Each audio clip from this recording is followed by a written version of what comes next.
요즘 한국 텔레비전을 보게 되면은 음식 프로그램이 넘쳐나는 것을 볼 수가 있습니다. 몇 년 전부터 보게 되면 이제 셰프들이 인기 게스트가 되었고, 이제 요리를 알려주는 프로그램들이나 또 요리 서바이벌 같은 그런 것들이 굉장히 많이 있습니다. 뭐 꼭 이런 텔레비전이 아니더라도 우리가 식당에 가서 음식을 먹을 때 보게 되면은 많은 사람들이 그 음식 사진을 찍으면서 이제 그것을 또 자기 블로그에 올리는 것들 또한 볼 수가 있습니다.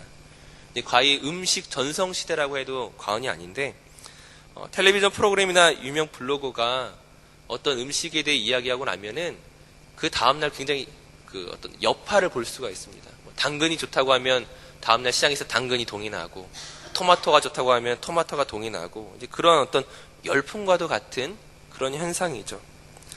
이런 사회적 현상에는 여러 가지 이유가 있을 것입니다. 하지만 이제 그 이유를 밝히고자 하는 것이 아니라, 우리가 기본적으로 알 수가 있는 것은 사람들이 먹고 마시고 입는 것에 대해서 관심이 굉장히 많이 있다는 것이죠. 물론 이런 의식주가 우리의 생존과 관련된 것이기 때문에 분명히 우리가 관심을 가질 수밖에 없을 것입니다. 하지만 문제는 무엇이냐면은 이것이 우리의 필요에 의한 만큼을 관심을 가지는 것이 아니라, 오늘날 사회적 열풍은 욕망의 어떤 한 차원에서, 우리 필요 이상의 어떤 욕구라는 차원에서 굉장히 문제가 되고 있다는 것이죠. 오늘 성경 말씀은 그 욕구에 대해서 그 위험성을 경고하고 있습니다. 오늘 본문 1절 말씀을 보시면, 네가 관원과 함께 앉아 음식을 먹게 될 때에 일어날 수 있는 그런 실수들에 대해서 이야기하죠. 2절 말씀에서도 네가 만일 음식을 탐하는 자이거든, 3절 맛있는 음식을 탐하지 말라, 반복해서 경고하고 있습니다. 하지만 맛있는 음식이 문제이겠습니까? 음식 자체가 문제가 아니죠. 그렇다면 맛있는 음식을 먹고자 하는 우리의 욕구가 문제이겠습니까? 더 맛있는 음식을 먹고자 하는 것은 자연스러운 본성일 것입니다. 그렇다면 무엇이 문제이겠습니까? 자신의 욕구로서 끝나는 것이 아니라 다른 사람과 비교해서 더 맛있는, 더 세련된, 더 우월한 것들을 느끼고 싶어 한다는 것이죠. 나 자신 개인의 욕구가 아니라 다른 사람과 비교해서 그 관계 안에서 비교의식과 교만이 문제가 된다는 것입니다. 다시금 3절 말씀을 보시게 되면, 그의 맛있는 음식을 탐하지 말라, 그것은 속이는 음식이니라. 무엇을 속인다는 것입니까? 그 음식이 더 맛있기 때문에 문제가 되는 것이 아니라, 그 음식을 통하여 사람의 가치를 다르게 평가하고자 하는 그 기준에 잘못된 것을 말하는 것입니다. 내가 이 음식을 먹음으로써, 내가 더 맛있는 음식을 먹음으로써 상대방보다 우월하거나 혹은 열등하거나 혹은 좋다 나쁘다 하는 그런 기준으로 삼으려고 하는 우리의 비교의식이 잘못된 것이죠. 이런 음식을 통하여서 우리를 잘못된 기준으로 현혹하고 있다는 것입니다. 한 칼럼니스트가 음식에 대한 오늘날의 열풍에 대해서 이런 글을 적었습니다. 지금 오늘날 음식에 대한 이 열풍은 지금 사회가 더 안정되고 풍요롭기 때문이 아니라는 것입니다. 사람들이 이제 조금 더 먹고 살만해져서 음식에 대해서 관심을 가지는 것이 아니라, 오히려 반대로 경제적인 상황으로만 본다면 이전보다 더 먹고 살기 힘든 그런 어려움 때문에 이 음식에 대한 열풍이 생겼다는 것이죠. 과거에는 좋은 집이라든지 고급 자동차라든지 명품백이라든지 이런 것으로 자신의 신분을 과시할 수가 있었습니다.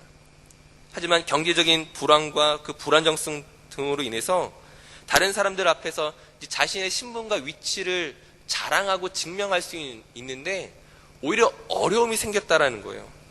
이전에는 해마다 명품백을 구입했다면, 이전에는 몇 년마다 자동차를 바꾸었다면, 더 이상 그렇게 하기 어려운 오늘날의 그 사회 속에서 그 자신의 욕구와 욕망이 조금 더 일상적인, 조금 더 간단한 음식이라는 분야로 바뀌었다는 것입니다. 즉 무엇을 말하는 것입니까?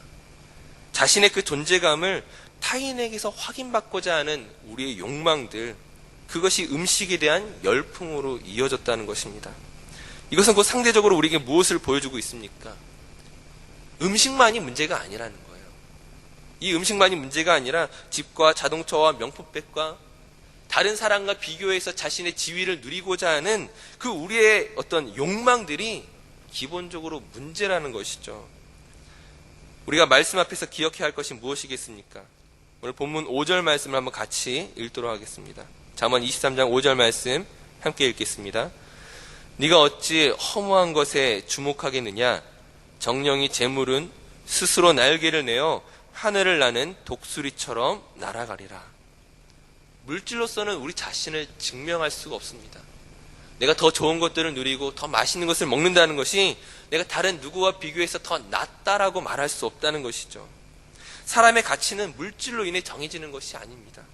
물질이 많으면 가치 있는 사람이고 물질이 부족하면 가치가 없는 사람인가? 그렇게 판단할 수 없다는 거죠. 물질이란 때로는 넘치게 있다가도 또 어떤 일들을 만나면 때로는 부족할 수도 있는 것입니다. 때로는 있다가 없는 것인데 그때마다 사람의 가치가 달라진다면 그거야말로 사람의 가치가 허무한 것이 되는 것이죠. 오히려 사람의 가치가 없게 되는 것입니다. 돈에 따라 사람이 움직이는 것이 아니라 사람을 따라서 돈이 움직여야 하죠. 오늘 우리의 가치는 무엇으로 정해집니까? 오늘 본문 7절 말씀을 보시게 되면 대저 그 마음의 생각이 어떠하면 그 위인도 그러한 즉 내가 가진 재산과 사회적 위치, 신분 이런 것으로 나의 가치를 판단하고 생각한다면 나의 한계는 거기밖에 안 되겠지만 거기에 머무르겠지만 오늘 하나님의 눈으로 나 자신을 바라보면 하나님이 나를 어떻게 판단하시고 어떻게 인정하시고 어떻게 생각하시는가를 나의 마음의 눈으로 그것을 함께 바라보게 된다면 나의 가치는 달라진다는 것이죠. 세상의 물질의 가치에 따라 움직이는 가치가 아니라 변함없이 나를 바라보시는 그 하나님의 눈에 의해서 변함없는 가치가 나에게 적용된다는 것이죠. 오늘 우리의 가치는 하나님의 자녀라는 가치를 가지고 있습니다. 온 세상을 만드신 하나님의 자녀가 가지는 가치가 얼마만큼이겠습니까? 우리가 그 마음을 가지고 살아간다면 오늘 우리는 달라질 것입니다. 나를 존귀하게 생각하게 될 것이고 거기에 맞는 존귀한 성품과 실력을 추구하게 될 것입니다. 내가 더 나은 가치를 가지기 위해서 다른 누군가와 쓸데없이 경쟁하거나 속이거나 비교하지 않아도 괜찮다는 것이죠. 내가 다른 사람보다 조금 좁은 집과 낡은 자동차와 부족한 물질을 가지고 있을지라도 그것으로 인하여 내가 속상해하거나 불안해할 필요가 없다는 것입니다. 우리 하나님께서 우리 쓸만한 것들을 가장 잘 아시고 우리에게 가장 좋은 곳으로 채우시는 분이심을 우리가 믿을 때에 우리 안에는 세상이 줄 수 없는 넉넉함과 풍성함을 가지게 될 것입니다. 물론 우리는 하나님을 믿는다고 말하면서도 그 여유로움을 잃어버릴 때가 참 많이 있죠. 또다시 경쟁 속에 빠질 때가 참 많이 있습니다. 마음의 확신과 생각을 바꿔야 되는데 그렇지 못합니다. 주변에 우리 사람들이 와서 세상 사람들이라서 우리를 자꾸만 찌르잖아요. 너 그렇게 해서 언제 돈 모을래? 요즘 세상에선 그렇게 살 수 없다라는 그 세상의 말들로 우리 가치를 흔들려고 할 때가 참 많이 있습니다. 오늘 성경은 무엇이라고 말하고 있습니까? 9절 말씀에 미련한 자의 귀에 말하지 말지니 이는 그가 내 지혜로운 말을 업신여길 것임이라. 12절 말씀에 훈계에 착심하며 지식의 말씀에 귀를 기울이라. 세상에서 우리의 가치를 인정하지 않고 우리를 자꾸 흔들리려고 할 때 우리가 기억해야 할 것은 세상의 가치가 사실은 어리석은 것이고 오늘 우리가 추구해야 하는 하나님 나라의 가치가 영원한 것임을 다시금 확신하는 것입니다. 하나님의 말씀에 귀를 기울이는 것입니다. 바로 그럴 때 하나님 나라의 그 자녀로서 가지는 그 풍성한 비밀들을 우리가 가지게 될 것입니다. 다시 우리가 말씀을 생각하시면서 허무한 것을 쫓지 마시고 있다가 사라지는 그런 것에 우리 가치를 두지 마시고 믿음의 길, 지혜의 길을 걸어가시는 모든 성도들 되시기를 간절히 축원합니다. 기도하시겠습니다. 사랑이 많으신 하나님, 우리 안에 얼마나 많은 탐욕과 욕망들이 있는지 모릅니다. 하나님의 자녀로서 살아가기보다는 세상에서의 성공과 인정에 목말라하던 우리의 모습을 순간순간 발견합니다. 우리 스스로가 자신의 가치를 무시하고 사망의 길에 빠지지 않도록 오늘 우리의 마음을 정결하게 하여 주시옵소서. 세상의 지혜가 아닌 하나님의 지혜를 통하여 하나님 나라의 인정을 받으며 그 풍성함을 누릴 수 있는 우리 모두 되게 하여 주시옵소서. 감사드리며 예수님의 이름으로 기도드립니다.